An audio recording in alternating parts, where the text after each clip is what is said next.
All right, hello everyone and welcome to this week's Culture Report. I am Jamal Simon. I'm Laura Casillas. And I'm Ashton Brooks. Over here we have Ashton Brooks back, one of our OG Culture Report hosts. The OG. Right. What do you mean? This is his brainchild. You have been gone for 6 months, 7 months? 6 months, yeah. It feels like an eternity. Seriously. No, like you have no idea. Like Ashton is such a big part of this show. Like he does everything, like the little graphics that y'all used to see back in the day. He would do those. Like some of the open, like our intro that we originally had, he edited that. Like he's so talented. He does so much stuff, and he's finally back. So we're really excited to have you back. Yes, I'm so glad to be back. So good to have you back. So tell us, Ashton, a little bit of where you've been. Where you been? Yeah. So I just took some time off, took some time away. I spent most of my time in New York or Dallas. So my family's in Dallas, but my home is in New York, so I spent a lot of time there just like resting and trying to get back to myself. I love that. Speaking of that, being back to yourself. Yeah, being back to yourself. At what point, like what signs did you see, or at what point did you, like, was it clear to you that like, okay, I need to take a break and take a step back and put myself first? Yeah, so I think like I remember one of our conversations before I left, and I was saying that we had like work will always be there, and that we need to be mindful of our mental health and our physical health. And it happened so quickly. Everything happened. Like my sister was going through a lot. She was in a really bad accident. And so I was trying to help her. And then one of my other close family members was going through a lot. And it just like took its toll on me. And I have lupus. Mm-hmm. So my lupus was really, really active around that time. So I was like struggling to like maintain that. And then my lupus triggered my depression. So it was just like a domino effect. And so one thing I always say is like advocate for yourself. And so I knew like, okay, I've reached my limit of like my health. Like I need to like take a step back. And so it just happened that fast. Walk it like you talk it, because we talk about it a lot. And sometimes we need to take our own advice. Seriously, right. I know. And Ashton, it just goes to show too, like how many times we deal with things in silence, and people are struggling. So what would you say to us, as your friends, as your coworkers, like what can we do to help a friend that maybe is going through that, or how do we deal with that too? Well, y'all were really great, because I saw and talked to y'all a lot during that time. So y'all were amazing. Some other people, that's a different conversation. But I think when you know someone is going through that and taking time away, I think checking on them, like outside of work, just like, hey, we're thinking of you, we hope you're okay. Like those kind of things are important. But my advice would just be like, always advocate for yourself. Like, because nobody else is going to do it. And going through this process, I knew I had to like advocate for myself. Even going through the VA, the hospital, medical insurance, all that kind of stuff, I was advocating for myself. Like, this is what needs to happen, and this is what's going to happen. And I feel like I was able to take that time I needed for myself. I'm so I love proud. that for you. I'm so happy to have you back. I'm so happy you had that time to really reflect and get yourself together. Yes. But I'm glad to be back, and y'all held it down. So I'm so proud of like all the work y'all did in these 6 months. It was like amazing. Thank you. Ashton. Well, get ready, strap in, because we got a whole lot of stuff we need to go over. We're going to do a little top 10 things we missed over the past few weeks. So the Golden Globes returned with their first show since the Hollywood Foreign Press Association gave up the reins. And the night was filled with historic firsts. Ali Wong and Stephen Yeun were the first Asian American actors to win for Best Actor and Best Actress in a limited series for their show Beef. Also, Lily Gladstone is the first Indigenous American actor to win Best Actress in a drama with Killer of the Flower Moon. And actor Jonathan Majors is speaking out about his assault and harassment conviction. In an interview with GMA, the actor says he was shocked and afraid after a jury's verdict. Last week, the jury found the emerging Hollywood star guilty of assault and harassment for an altercation with his then-girlfriend back in March. Majors faces the possibility of up to a year in jail. Sentencing is set for February 6th. And following the success of her performance in The Color Purple, actress Taraji P. Henson recently opened up about the pay disparity for Black women in Hollywood. The actress had this to say. I'm just tired of working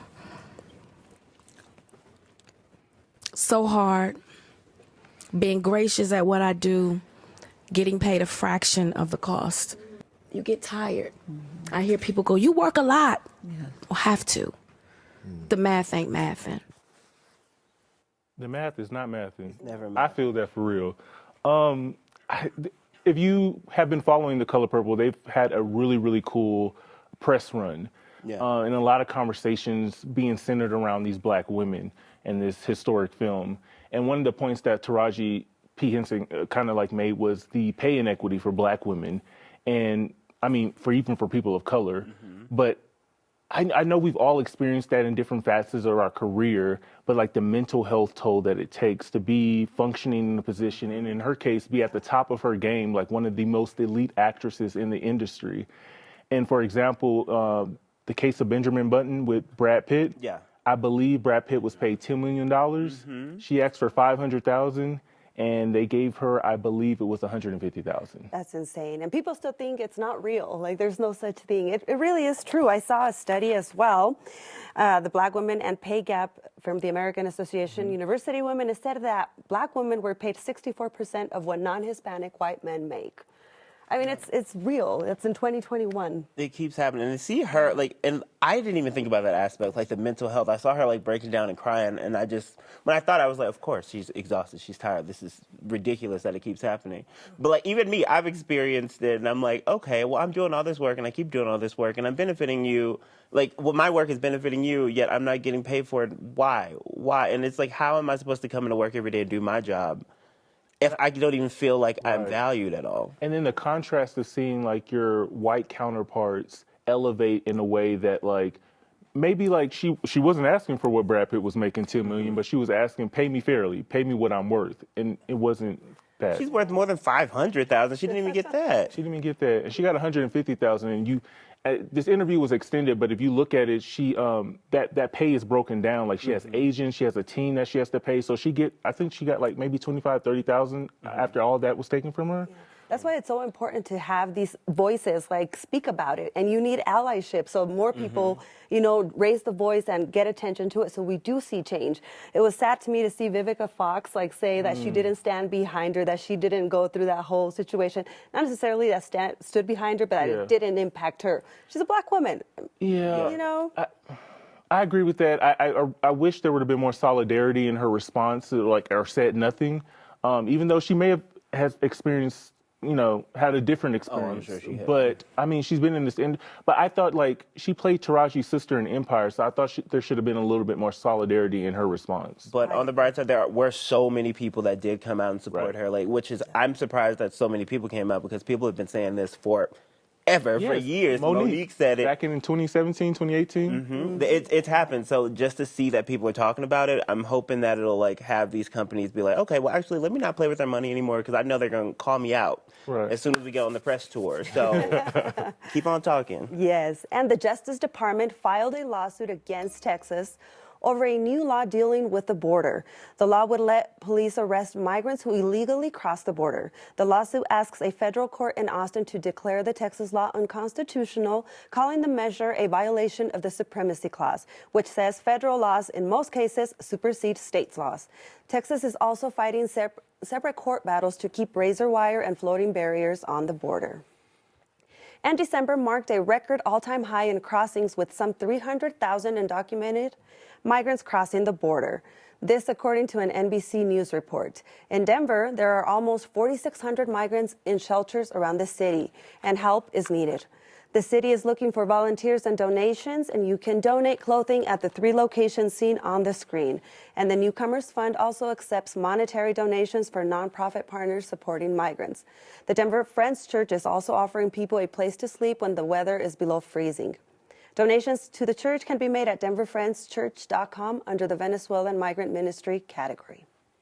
Awesome. And right now, U.S. officials are in the Middle East in hopes of diffusing tension between Israel and Hamas. So Secretary of State Anthony Blinken has spent the week meeting with Israeli leaders, including Prime Minister Benjamin Netanyahu, to discuss ending the war. Blinken says that he's gotten promises from 4 Arab nations and Turkey to help rebuild Gaza after the war. But those leaders are also wanting to create a Palestinian state alongside Israel, which Netanyahu won't allow. So the Palestinian Ministry of Health says that since October 7th, at least 22,835 Palestinian people have died. That's about 1% of their pre-war population. About 1,200 people have died on Israel's side as well. Republican presidential candidate Nikki Haley is facing criticism from both parties after she failed to mention slavery in response to a question about the cost of the Civil War. During an appearance in New Hampshire, Haley pointed to the role of the government and the rights of people as the catalyst for the war. The former South Carolina governor then turned the question around to the voter, asking, "What do you want me to say about slavery?" and immediately passed on to the next question. And Harvard University's first black president, Claudine Gay, has resigned. Dr. Gay's resignation follows her controversial testimony before Congress that sparked a wave of political pressure from conservative activists. The controversy continued with allegations of plagiarism in her academic work. In an op-ed published in the New York Times, Gay wrote, "It is not lost on me that I make an ideal canvas for projecting every anxiety about the generational and demographic changes unfolding on American campuses. A black woman selected to lead a storied institution." I always have so many questions. I'm not an expert on Israel and Hamas. Like, I try to read whatever she said. When she said what she said, I was confused. Talking about Claudine Gay, right? Yes, I didn't quite understand what was going on or what happened. But it seems like people were upset because it seems like she was trying to dodge the question and kind of seem more neutral about it instead of taking a stand against genocide, correct? Yes, I think this is a very layered conversation. Yeah. So I say that I believe that she was set up to fail. And she was not giving the tools to succeed. She and two other university presidents, I believe MIT and another university president, were there addressing anti-Semitic incidents on their university campuses and how, like, addressing the student population, basically. And not even Gay's response, all the responses I found to all be kind of like lackluster, because I turned it around and said, like, if they had been addressing racism, their answers would have been insufficient for me. It wouldn't have satisfied me. I believe, like, her answers, I just feel like she wasn't prepped. She was giving very textbook answers into response to the Republican senator asking her, does it violate code of conduct for students to call for the genocide of Jews? And she gave a very textbook answer, not quite saying no and not quite saying yes. And I found that to be kind of like deplorable, because I feel like in her position and for something as serious as anti-Semitism, she needed to come out and directly, like, we do not condone this at all. Harvard does not stand by this. This will not be tolerated. I agree. But initially, Harvard did stand behind her, right? They did. Even after those consequences with the whole plagiarism thing then came afterwards, right? And so on that one, I just find it ironic that one of the main guys that was trying to get Gay out of Harvard, his wife, Nori Oxman, was actually just accused of plagiarism. She's the wife of this rich billionaire, and she apologized and owned for the mistake, or, owned her mistake, and everything's okay. Why is it there's so much more grace for, white women instead of people of color? It's like you're guilty, you made a mistake, and you have to wear this cloak of, like, shame. Well, to be clear, Harvard never accused her of Claudine Gay of plagiarism. Claudine Gay herself said that there were some incorrect citations in her work. She made the appropriate corrections in those journals to have them corrected, like she's seen many other professors and deans do at Harvard. Bill Ackman's wife did too. Yes, but that was a part of, that's why I say it's a bigger conversation, because that was a part of this campaign from conservative personalities and activists to remove her from power. This is a person, she had the shortest tenure in Harvard's history. She was only there for 6 months. So I feel like she was set up to fail. She wasn't given those tools to succeed. Probably. And I feel like we probably saw those vague answers because, I mean, as presidents of universities, you represent so many people, especially all the students, and there are going to be people on both sides that, quite frankly, you don't want to piss off, especially if they're paying you. Right. Especially donors and things, because we have seen donors pull out when people get vocal or institutions get vocal about what side they stand on. So I get why they did it. I do think that just on a human level, sure, take a stand against genocide. It's not that difficult. It's so concerning too to see, like, how politicians and donors do have some sort of like impact on how the school reacts. Oh. You know, just threatening with money. Right. How does that maintain a school independent? Well, they say cash rules everything around me. Well, Money's it's all about the money. Yeah. All right. We got an update for you. So the officer convicted of criminally negligent homicide in the death of Elijah McLean will spend 14 months in county jail. The sentence comes nearly 4.5 years after Elijah's death at the hands of police and paramedics. Elijah had done nothing wrong. Rodema has until March 22nd to report to county jail. He is eligible for work release. Attorneys told the judge that they do plan to appeal the conviction and the sentence. And as far as the two paramedics involved in McLean's death, a jury found both Jeremy Cooper and Peter Chikuniak guilty of criminally negligent homicide. Chikuniak was also convicted of second-degree assault. They're set to be sentenced in March. So hang on, Jamal. Let me see if I got this right. He's one of the 3 officers, the only one that got charged, and he only got 14 months. 14 months. I feel like we were calling for justice, and like we've had all these national calls. His mom has been there. We've been, making sure that they've paid attention to this case. So when we got the charge, the conviction, everyone was like, okay, great, lovely. I feel like this is just a way of them being like, okay, here, we'll give him a little something. In jail, not even prison. Like, someone died, and it's like, you get a year. It's like, okay. Well, let's be very clear. A black person died. So I think that also shifts a lot of this conversation. I think that short of a sentence devalues Elijah McLean's life. Like, in the events that he went through that led to his death. I think 14 months was, it sends a message, and it's not a good one. It's like, oh, sorry, an accident. It's like when you sign up for the job, like when you take your oath or whatever to be a police officer, you vow to protect and serve.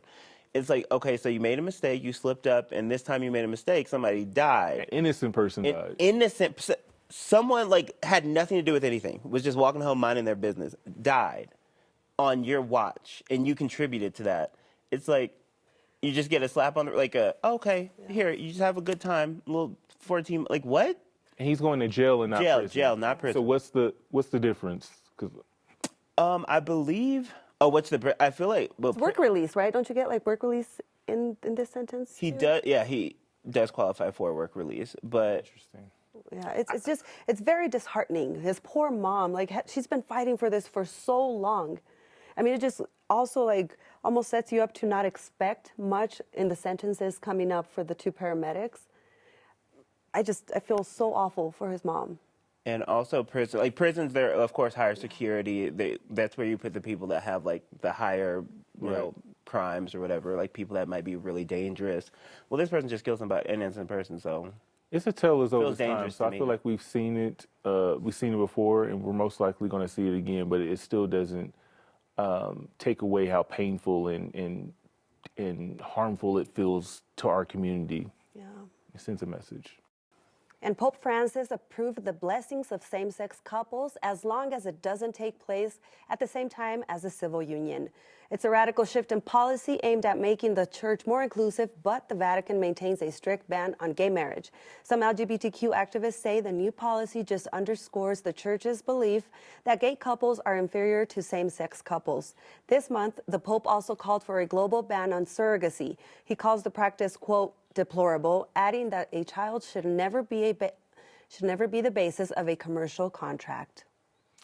And the Pope is definitely grabbing his holy water for this one. A legislative aide for Senator Ben Cardin was fired after a video circulated on social media allegedly showing the Senate staffer and another man having sex in the Senate hearing room. So in a post on LinkedIn, the aide addressed the backlash saying, "I have been attacked for who I love, to pursue a political agenda." Although he never addressed the video directly, he ended saying, "I love my job and would never disrespect my workplace." Right, and on the topic of queer representation in politics, controversial New York Representative George Santos was expelled from his seat in Congress and is currently being investigated for fraud, money laundering, theft, and stealing donors' identities, just to name a few. So that didn't stop him from sitting down with comedian and TV personality Z-Way for an interview that blew up social media.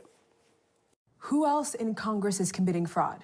They're all frauds. Name him. If you were to put me, Name him. if you were to put them all Name under him. the same scrutiny I was put under, you'd vacate the whole building.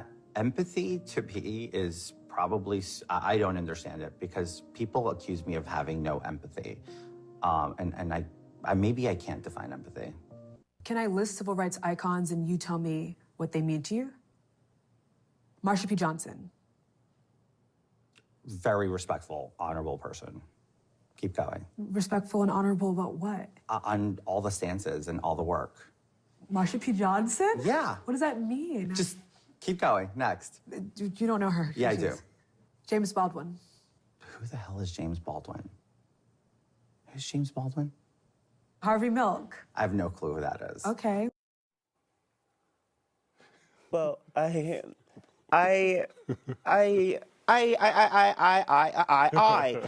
don't know. It's fine. One, I don't know He's that. a mess, so yes. I don't know that George Santos has ever come out and said like, "Oh, I'm this beacon of light for all the queer people." I don't know that he's ever said he wanted to take that platform and be a positive person as far as as a queer person in politics. So I'm not even mad. I'm annoyed because it's just, it impacts us. It's like we're already dealing with all this ridicule and all this vitriol and all these weird rhetorics of us being pedos and all this stuff. Well, to be clear, George Santos and the other staffer having sex in the Senate hearing room, they do not represent me. They don't. No. They don't. But I see what you mean, because it's a similar mentality, at least in my family, in my black family, with the way you carry yourself. Mm-hmm. Can feed into stereotypes and yes. So I totally get that. Painting us out to be the villains, liars, scammers, fraud. And also just to why are we having sex in Senate room? Why are we having sex in government property? Why are we doing that? That's beyond ghetto. That's just. I'm interested to see what happens. I know he was fired. Allegedly, I believe I read somewhere that he posted this sex tape on his Instagram stories, on his friends only. Close friends. Yeah, his close friends, and then someone took a screenshot of it, and then it started circulating. So it's that whole gaslighting of it all. It's just really Hasn't been confirmed. They're investigating. allegedly. Allegedly. Yes, but it's just very. I can't even find the word to say how bad of behavior that is, and we already are in a society that is attacking the LGBTQ community. So to have this kind of representation in the Senate of us is just deplorable. But I hate that they focused so much on saying it's a gay sex tape. Ashton, there's precedent of this happening before in the White House, with Clinton and all this. So, but they never said, they were having heterosexual this or that. It's like they focus on that, and it almost distracts you from what's really going on. So we need to come back and remember what's important. Santos and these, gay sex tapes. Don't let that distract you from what's coming up. We have an election. We have to pay attention to important things. Yeah. That's how I see it. Yes, and we're not defending their acts. No, we are anti-gay sex tape in. We're anti-sex in all these settings. There's a time and place for everything. That ain't got nothing to do with me.